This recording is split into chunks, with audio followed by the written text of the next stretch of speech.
Before toothpaste came in a tube, cleaning your teeth was a daily negotiation. You might dip a cloth in salt or scrub with a finger-loaded mixture of chalk and charcoal. Some households used powdered cuttlebone, which is exactly what it sounds like. The results varied depending on who made the mixture, how coarse it ran, and how much effort you applied.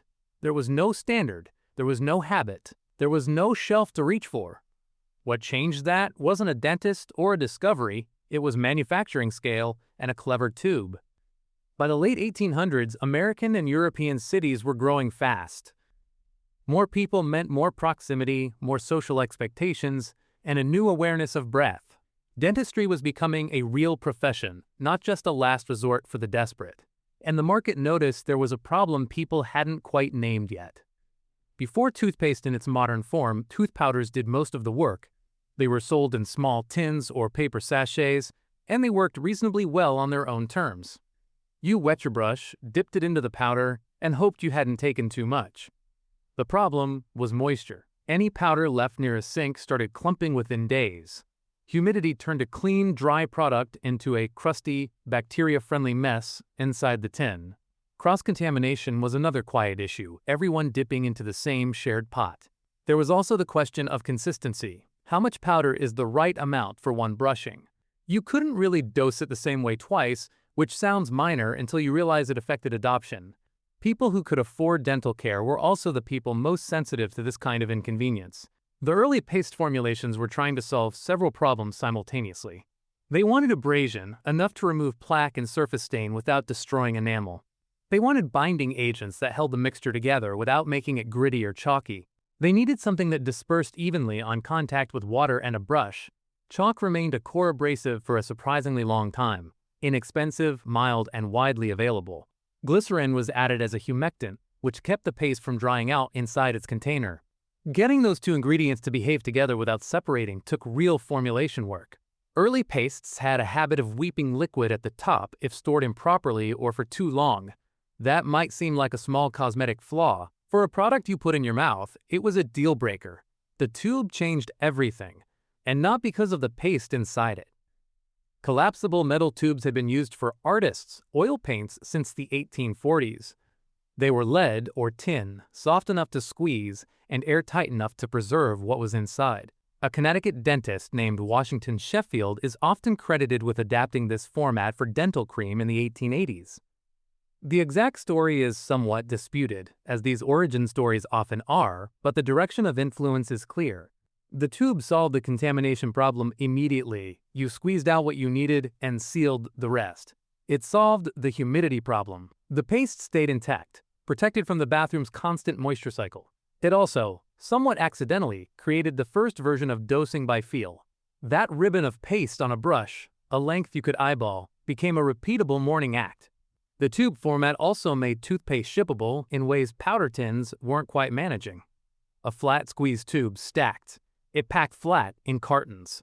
It survived transit without spilling. Powder tins could tip, leak from paper seals, or arrive damp in humid shipping conditions. The tube arrived intact, and it arrived looking like something worth buying. That mattered more than it might seem. In the 1880s and 90s, retail was changing. Pharmacies were becoming destinations, not just dispensaries, and presentation on a shelf mattered. A printed tube with a brand name was something a customer could recognize, ask for by name, and come back for. Colgate began selling toothpaste in jars in 1873, then made the move to collapsible tubes by the early 1890s. The jar version required a small spatula or finger to extract, not ideal for a morning routine already full of friction. The tube removed that friction entirely, and in doing so, it removed a reason not to use the product. That's a quieter kind of innovation than inventing the formula itself. Lever Brothers entered the market in Britain around the same period, with Pepsodent arriving later in America. Each brand brought slightly different formulations, but the tube format was becoming the assumed shape of the product. By the early 1900s, the collapsible tube wasn't just packaging, it was the category. If your toothpaste didn't come in a tube, it didn't look like toothpaste to the emerging consumer. This is how packaging standards calcify. Not through regulation, but through repetition and retail recognition. The next problem wasn't formulation or format. It was that most people still weren't brushing regularly. Surveys from the early 20th century suggested that even in relatively prosperous households, daily brushing wasn't guaranteed. Dental disease was widespread, broadly accepted as an ordinary part of aging and not yet framed as preventable. Toothpaste companies had a product people could buy. The harder task was convincing them they needed it daily. This is where marketing did something more structural than advertising usually gets credit for. Claude Hopkins, an American advertiser, ran the Pepsodent campaign in the 1910s and helped define a new strategy. He didn't sell cleanliness in abstract terms. He sold the feeling of a specific sensation. Pepsodent contained citric acid and mint oils, which left the mouth feeling noticeably tingly after brushing. Hopkins encouraged people to run their tongue across their teeth and notice the film sitting there. He called it a film, a word that implied contamination, something removable, something requiring daily attention. Whether the film he described was genuinely harmful plaque or simply normal tooth surface is a distinction he left unexplored. The campaign worked not because it was scientifically precise, but because it gave people a tangible cue and a satisfying result. That tingle after brushing became the confirmation that something had happened, that the act was complete. The flavor wasn't originally about taste preference. It was about sensation as proof of function. Mint became associated with oral cleanliness not because it cleaned better, but because it felt like it did. That association is now so embedded that toothpaste without mint still has to work hard to feel legitimate to most buyers. Some historians still debate exactly how much of the modern brushing habit Hopkins' campaign created versus accelerated. But by the 1920s, daily toothbrushing was becoming a mainstream expectation in ways it simply hadn't been before. Part of that shift came through military conditioning. American soldiers in the First World War were issued toothpaste and taught to use it. Returning home, they brought the habit with them, and the habit found a market that had already been primed. The tube of toothpaste waiting on the bathroom shelf was now part of a complete hygiene sequence. Morning, wash face, brush teeth, comb hair. The tube had a fixed position in that routine. Once a behavior is embedded that precisely same shelf, same time, same sequence, it becomes almost invisible. You don't decide to brush, you just do it, because everything around you expects you to. The product had successfully made itself part of the infrastructure of the morning. There's a certain irony in how much industrial effort went into a behavior people now treat as purely instinctive. By the 1930s and 40s, fluoride was entering the research conversation. Studies out of Colorado and later government-funded research were confirming what some dentists had suspected for decades. Naturally occurring fluoride in drinking water seemed to correlate with measurably lower rates of tooth decay. Getting fluoride into toothpaste, however, was not straightforward. Early fluoride compounds were unstable in paste formulations. They reacted with the calcium in chalk-based abrasives and became useless before the tube was even half empty. Reformulation took years. The abrasive had to change. The chemistry had to be rebuilt around fluoride stability requirements. Crest launched in the United States in 1955 with a stable fluoride formula and spent years seeking clinical validation. In 1960, the American Dental Association gave Crest its seal of approval, the first toothpaste to receive it. That endorsement shifted the market noticeably. Colgate had outsold Crest before the seal. Afterward, the gap narrowed.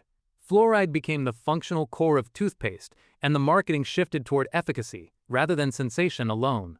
The tingle was still there, but now there was a number behind it, percentage points of cavity reduction. The aluminum tube replaced lead and tin gradually through the mid-20th century for fairly practical reasons. Lead was a known health concern, and tin was more expensive to work with at industrial volumes. Aluminum was lighter, cheaper to produce, and didn't react with the paste chemistry the way earlier metals sometimes had. But aluminum tubes had one quiet flaw that annoyed people for decades. They didn't spring back. Once squeezed, they stayed creased. Roll them from the bottom and they cooperated. Squeeze from the middle, and the tube became a slow argument.